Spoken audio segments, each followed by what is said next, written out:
What the hell is going on? Like, what is going on? What the hell is going on? We are literally out here. This is crazy. This is absolutely crazy. It's a disaster. It's just an all-around disaster. But this is here. There was no timetable for Caitlin Clark to play, so it's impossible to say if it was impacted. Caitlin Clark just shocked the world with her biggest announcement yet, and nobody saw this coming. Official. It is a PR nightmare for the Indiana Fever. I gotta tell you, the Indiana Fever have got themselves a problem. They got themselves a real problem after, of course, we found out that Caitlin Clark suffered yet another injury literally 2 weeks to today ago. The face of the WNBA, the rookie who's carried the Indiana Fever, the one who dragged sold-out crowds into arenas every single night, has decided to step away from basketball until April. Yeah, I think when the injury happened, it was pretty frustrating considering I knew what the coming days were going to hold for myself. But I feel like dealing with that, and then also just trying to look at it in the most positive manner that I can, and being a part of this, and that wasn't going to be taken away from me. Is sure, maybe I'm not able to play in the games, but I can still be here and participate. I think just it all comes back to having good perspective on everything. Certainly there's frustration and a little bit of sadness. That's more than 200 days without the league's brightest star on the court, and fans are absolutely stunned. Social media erupted instantly. Theories started flying. Some say it's about recovery from the brutal hits she's taken all season. Now it's time to report on that August 7th ankle injury. Question before we even get into it: what were the odds that the Indiana Fever would miss the playoffs prior to this season taking place? Just a there's so much fishiness going on in this league, and you just sniff around a little bit, you can tell. What is the payout for somebody who bet, the Indiana Fever with Caitlin Clark, with a new head coach, with all these new additions? What's the payout if they just, surprise, miss the playoffs? Others believe it's about her future in the league. A few even speculate it could be tied to endorsements or bigger opportunities beyond basketball. But here's the real question. What does Caitlin Clark's shocking announcement mean for her career, for the Fever, and for the WNBA as a whole? Let's start with the facts. Caitlin Clark just revealed she's shutting it down until April. No overseas ball, no off-season 3-on-3, no grind at all, just rest. That decision is nearly unheard of for a WNBA rookie. For years, players have relied on overseas contracts to earn money and stay in shape. But Caitlin, she's making a statement. And when you look at her workload, the choice makes sense. Clark basically played an NBA-length season in her rookie year. 81 games in just 324 days, nearly 3,000 minutes logged on the floor. She carried the Fever night after night while dragging the entire league into the spotlight. The numbers are insane. Still, fans didn't expect this. She's the biggest storyline in basketball, and now she's pressing pause. Her decision has sparked debates everywhere, from Fever diehards to league executives. Is this a career-defining move, or a risky step back at the peak of her popularity? Of course, this decision didn't come out of nowhere. Caitlin has been dealing with more than just the workload. She's been the target of brutal treatment on the court, shoved, hacked, and even tackled to the ground with referees swallowing their whistles. Fans have been screaming about the double standard all year. When other stars like Aja Wilson drive to the rim, they get the call. When Clark takes the same hit, silence. Her last game against the Connecticut Sun was a perfect example. She dropped 25 points and dished out 9 assists in a playoff war, but still absorbed foul after foul with no protection. At one point, she was straight up tackled, and shockingly, no whistle blew. Fans online summed it up. Can someone explain how that's not a foul? Oh wait, it's because it was Caitlin Clark. The controversy didn't stop there. During the same game, a heckler went after Clark non-stop until she finally pointed him out to security, and he was escorted out. It showed she wasn't just battling defenders and referees, she was fighting for respect from the crowd, too. Meanwhile, rivalries are heating up. A Alyssa Thomas blasted Fever fans after the game, complaining about slurs and disrespect. And taking care of business. What does it say to the professionality of this team that you've been able to shut out the noise? Honestly, it's been a lot of nonsense. I think in my 11-year career, I've never experienced the racial comments from the Indiana Fever fan base. We had her face on a serious matter that happened in this world, and it's unacceptable, honestly. And there's no place for it. And we've been professional throughout the whole entire thing, but I've never been called the things that I've been called on social media, and there's no place for it. And Angel Reese, who tackled Clark earlier in the season, now benefits from Clark's absence. With Caitlin gone, her biggest roadblock to a championship is suddenly out of the way. The league may not admit it, but everyone knows this decision shakes the playoff landscape and shifts the spotlight. And that brings us to the bigger picture. What does Caitlin Clark's shocking announcement mean for the WNBA? The truth is simple. Clark isn't just another player. She is the storyline. Every ticket sold, every spike in ratings, every viral highlight reel this season had her fingerprints all over it. When Clark played, arenas filled up, networks cleared primetime slots, social media exploded with logo threes and no-look passes. She single-handedly gave the WNBA the cultural moment it's been chasing for years. Caitlin pulls left wing, the right wing, 30-plus feet. Logo crosses over, launch it. Oh my goodness! She is back. 24-18, Fever down, Caitlin down from the right wing, 30-plus feet, good again!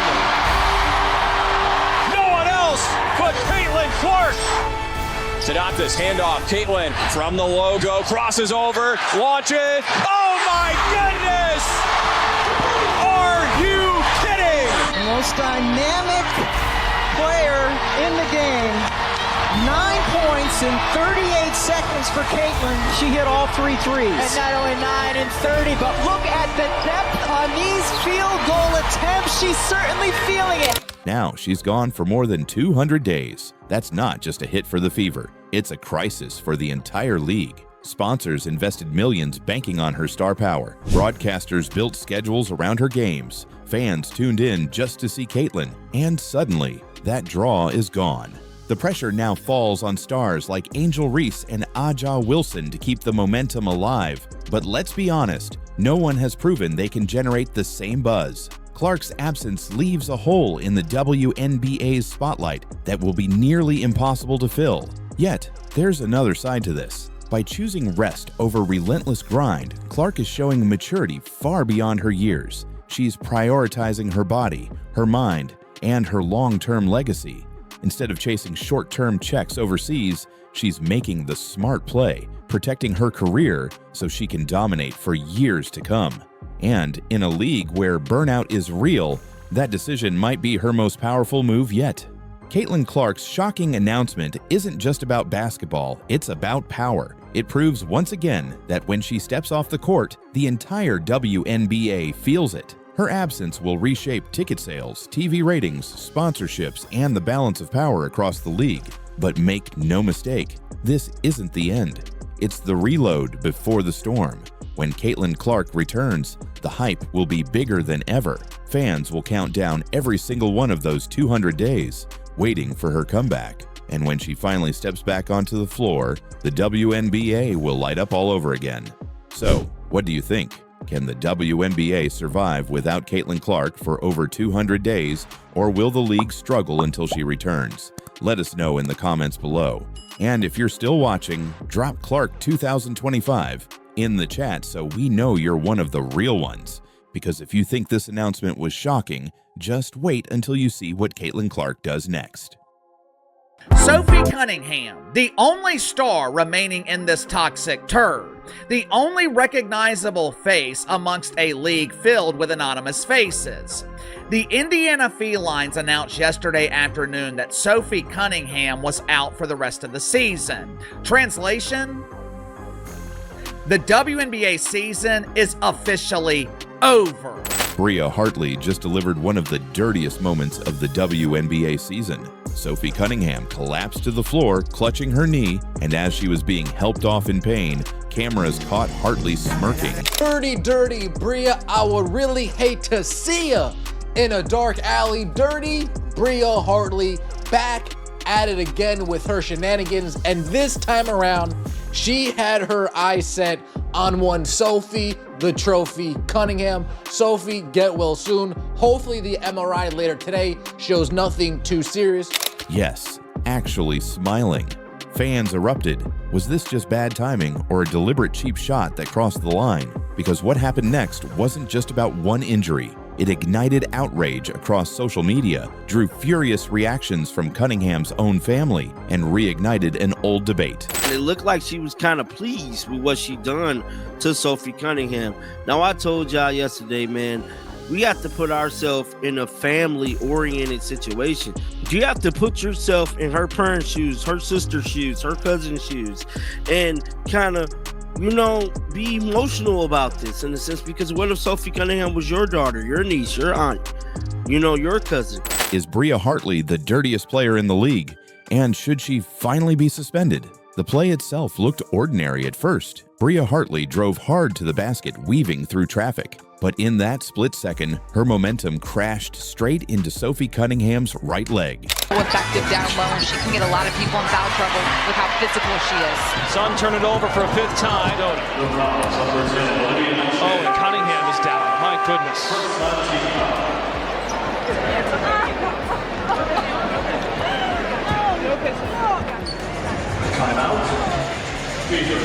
Moment as we went to commercial. Sophie Cunningham hit the floor hard, and she is being helped off the floor, heading back to the locker room. This is the play that just occurred.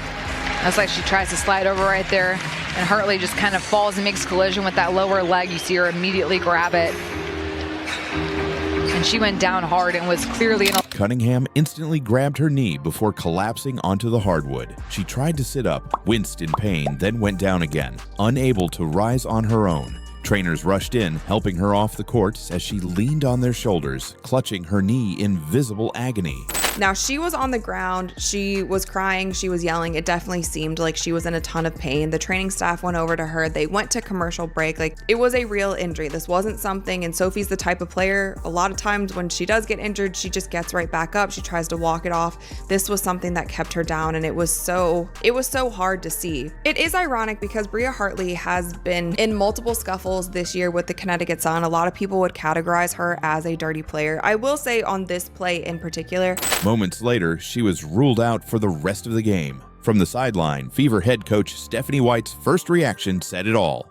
Holy shit. It was the kind of stunned response you only give when a body clearly doesn't move the way it's supposed to. Slow motion replays didn't soften the blow either. They made it worse. Every grimace, every frame of Cunningham clutching her knee left players and fans frozen in disbelief. Bria Hartley dives for Sophie Cunningham's knees, doesn't even try to avoid the collision, doesn't try to move out the way.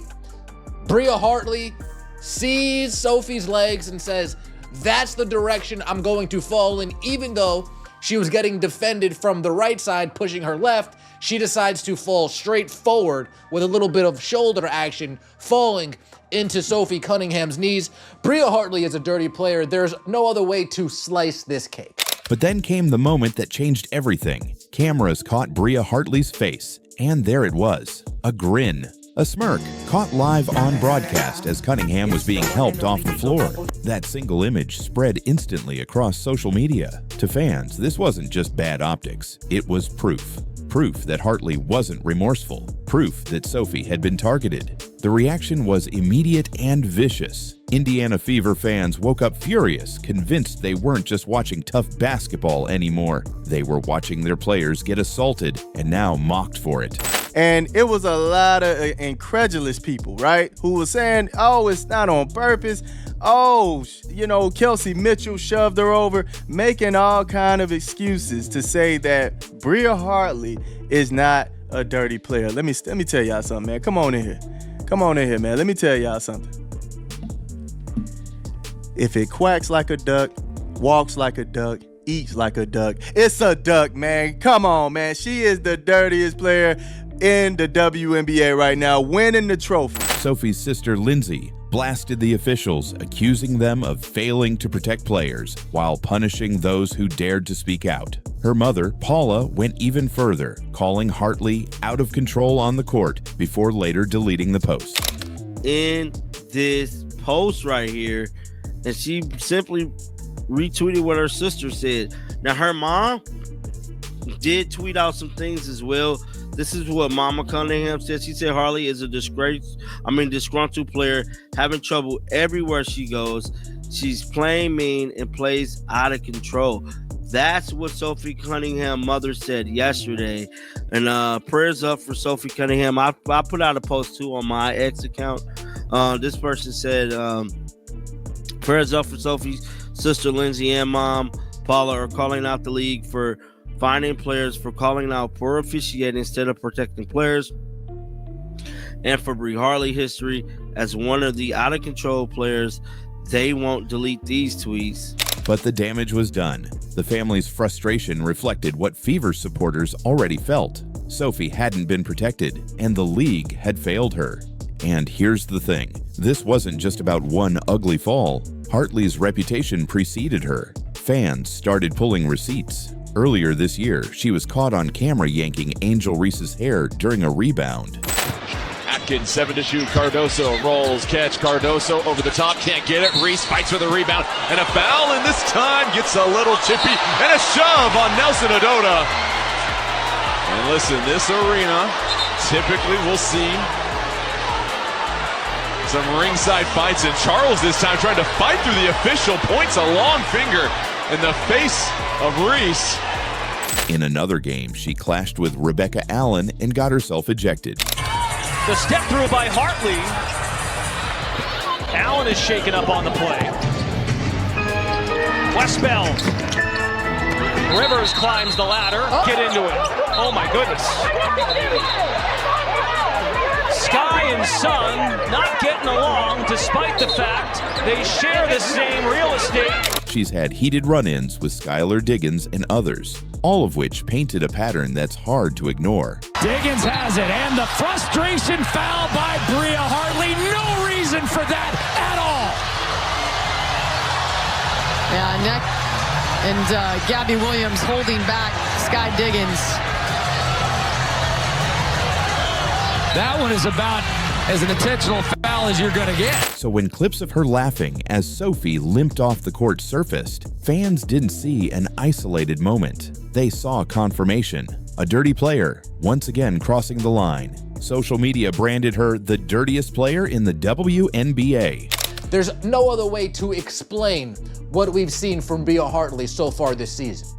Grabbing Angel Reese's ponytail, what are we, in preschool? Body checking Skylar Diggins in the open court. What are we doing? Clawing at Rebecca Allen, leaving marks on her shoulder, leaving blood dripping down from her hand. And now what do? Now you take a dive towards Sophie Cunningham's knees. Bria Hartley, you know how much of the benefit of the doubt you deserve in this case? The answer is 0. You deserve 0 benefit of the doubt. Based on your previous action, your reputation precedes you. Based on your previous actions, I need to assume all of these plays that you take place in are dirty plays because that's the kind of player you are. Commentators echoed the sentiment, pointing out that Hartley's highlight reel of cheap shots has been growing and rarely punished. This time, many insisted the league had to act. An investigation, fines, even a suspension. Something had to happen. The outrage only grew because the officials never even reviewed the play. Not a single stoppage. No flagrant, no technical, nothing. The game continued as if nothing had happened. For Fever fans, that decision wasn't just a missed call, it was a betrayal. They believed the league was turning a blind eye to dangerous play, leaving stars like Cunningham exposed. And here's where it escalates. The Fever were already stretched thin. Caitlin Clark was sidelined with a groin issue. Ari McDonald and Sydney Coulson were both out for the year. Losing Sophie Cunningham wasn't just another injury. It was another gaping hole in an already fragile roster. On top of her scoring and toughness, Sophie's leadership had kept the team together. Without her, Indiana's season looked ready to collapse. But if the injury and the officiating controversy weren't enough, Hartley's smirk was the tipping point. That grin became the face of the firestorm. It turned suspicion into certainty, debate into outrage. Suddenly, this wasn't about one reckless collision, it was about accountability. Fans weren't just asking whether Hartley deserved discipline, they were demanding it. And they weren't whispering anymore, they were shouting, "Suspend her!" By the end of the night, Bria Hartley had become the villain of the WNBA. That grin, frozen in screenshots and replayed endlessly, defined the story. Cunningham out with a knee injury, referees accused of turning a blind eye, and Hartley walking away with a smirk. The calls for suspension only grew louder. Analysts connected the dots, the hair pulling, the reckless scuffles, the dirty collisions. This wasn't a one-off mistake. This was a pattern.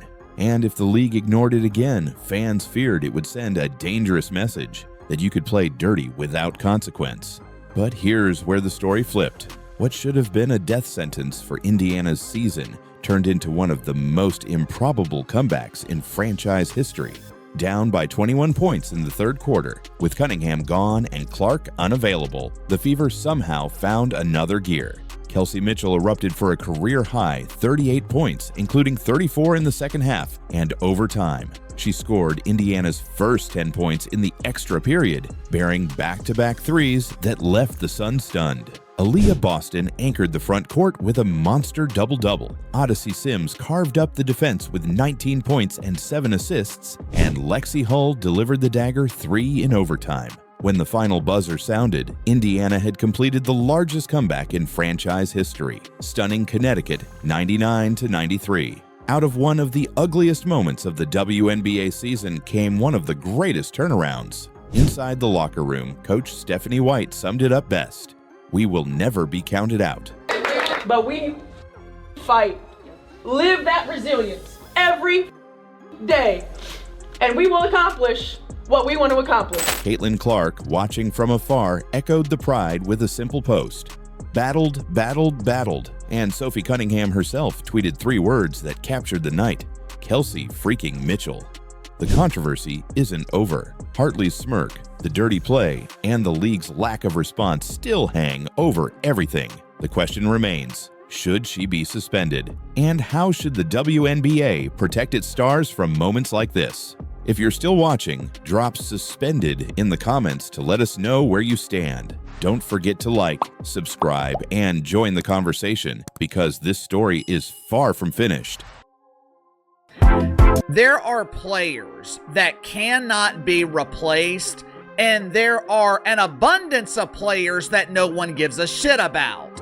If you're the WNBA, common sense would dictate that you do everything in your power to protect your star players. You do everything you can to protect your assets. But for some reason, this dump of a league seems to protect anonymous faces over the pretty faces. They protect the players who are injuring the players that people are paying to see. WNBA in panic. Caitlin Clark's injury just sent the WNBA into full-blown panic. Ratings are collapsing, ticket sales are tanking, and fans are walking away in real time. Well, many of you have probably been waiting on this, as have I. But the WNBA All-Star Game ratings have come out, and all I could think of right off the bat was 4 little letters. F-A-F-O. F around and find out. You bleep around and find out what this league looks like without Caitlin Clark being involved in your biggest events. Kathy Engelbert, this should be a perfect example of why you need to get your officiating cleaned up, and you need to have a talk with your players in the league. And nobody's asking you to hold Caitlin Clark's hand. Just play fair and stop with the WWE bullshit. But how did one player's injury bring an entire league to its knees? The truth is shocking, and it's only getting worse. The numbers don't lie.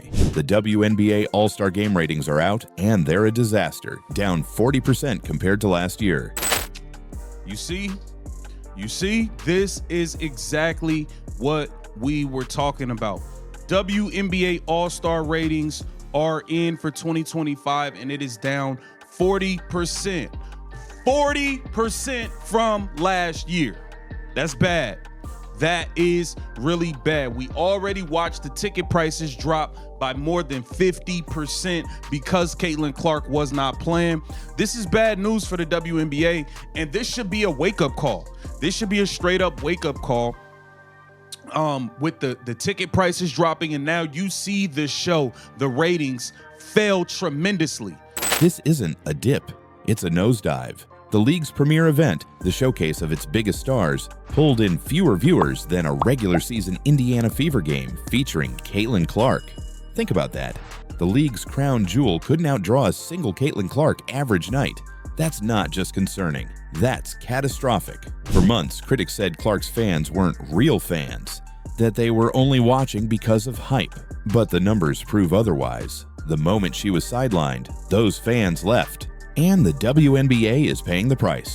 There was plenty of people I saw online who said, yo, Caitlin Clark not playing. Oh, she's hurt and they don't want to call fouls. Okay, I'm not giving them a view.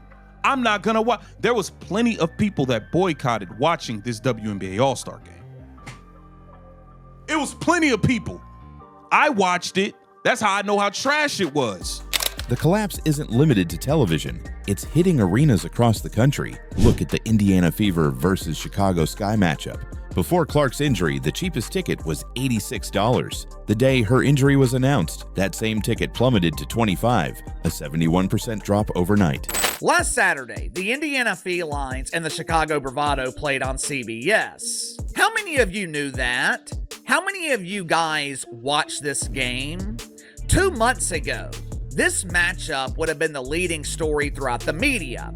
But when you don't have the rivalry, when you don't have the storyline of Caitlin Clark and Angel Reese, this is just another painfully boring pretend basketball game. Unsurprisingly, the Chicago Bravado got their ass kicked again. This wasn't a theory, it was cold, hard cash. The so-called Caitlin Clark effect became undeniable. Fans weren't just watching her games, they were paying premium prices to be in the building. Without her, the market evaporated. It gets worse. This is the reality that the WNBA is looking at if they can't get their heads out of their asses. Or in this case, if they can't get their dildos off the court and back in their pockets. This Caitlin Clark injury, it was the final ingredient for the perfect storm. This injury gave the WNBA the data they need to prove that pretend basketball is 100% reliant on one player. Indiana Fever's local TV viewership has fallen by more than 53% since Clark was sidelined. And the decline isn't isolated to Indiana. The WNBA as a whole is feeling the shockwaves. Fans who once filled arenas and tuned in on TV are disappearing. What was once momentum is now a mass exodus. And here's the kicker. The league itself fueled this crisis. For months, players, media voices, and even league insiders dismissed new fans as fake. They mocked the idea that millions of people were tuning in just for Caitlin Clark. Instead of embracing the new wave, they shut the door. Now those fans are gone, and the league is scrambling to explain why. But this isn't just about one injury. It's about a pattern. Clark's quad strain was only the beginning. Soon after, Angel Reese went down, then Sydney Colson, then Lexi Hull in what looked like a completely avoidable play. Fans are asking, is this just bad luck? Or is it bad officiating? Many believe the refereeing this season has been incompetent at best and dangerous at worst. Missed calls, dirty plays ignored, players left unprotected. Caitlin Clark wasn't just the league's biggest star, she was its greatest investment. Yet she was left exposed, and now the WNBA is dealing with the fallout. And that blame, fans say, falls directly at the feet of Commissioner Kathy Engelbert. Her failure to protect stars, enforce consistent officiating, and manage the league's direction has turned a setback into a full-blown crisis. Meanwhile, the league's marketing has completely collapsed. Broadcasters are still running highlight reels of players who aren't even active. Instead of building up secondary stars, they're clinging to ghosts. On social media, the difference is night and day. Just weeks ago, viral clips of Caitlin Clark were everywhere. Now, silence. Engagement is gone. Memes, debates, viral highlights, all vanished. The digital buzz that made the WNBA feel alive has turned into a ghost town. And without cultural relevance, brands won't invest. Without brands, money dries up. And without money, the league's future darkens. Here's where it gets terrifying. The WNBA is now staring at the nightmare scenario, a postseason and a championship that nobody outside hardcore fans even notices. Imagine a trophy being lifted in an empty arena, a moment meant to crown greatness, instead reduced to silence. This is the sports equivalent of a tree falling in an empty forest. Does it even matter if no one is watching? And it doesn't stop there. The league is heading into negotiations for its next media rights deal, a deal that was supposed to bring in $1 billion, a deal fueled by the Caitlin Clark effect. But those dreams just went up in smoke. Networks see the collapse in ratings, they see the empty seats, and they know the league no longer has leverage. What was once a royal flush is now an empty hand. This could cripple the WNBA's growth for the next decade. So where does this leave us? The league gambled that it was bigger than Caitlin Clark. It mocked her fans. It failed to protect its stars. And now it's paying the price. The question is no longer whether the WNBA can survive this season. It's whether fans will ever come back once the trust is broken. Because once that magic is gone, it's almost impossible to rebuild. So what do you think? Did the WNBA gamble too hard on Caitlin Clark's back? Or is this just the wake-up call the league needed? Drop your thoughts below. And if you're still watching, comment Clark injury so I know you're part of this conversation.